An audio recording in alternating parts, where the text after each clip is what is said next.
للمتقين مفازا حدائق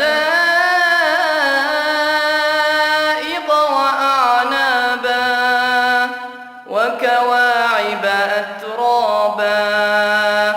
وكأسا دهاقا لا يسمعون فيها لغوا ولا كذابا جزاء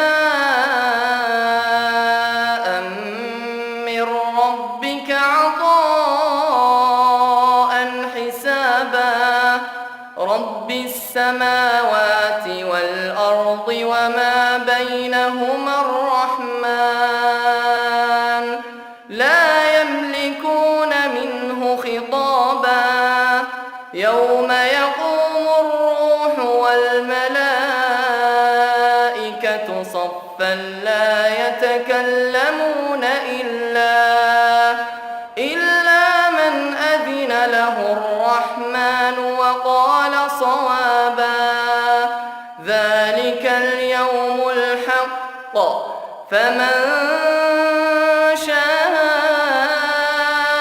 اتخذ إلى ربه مآبا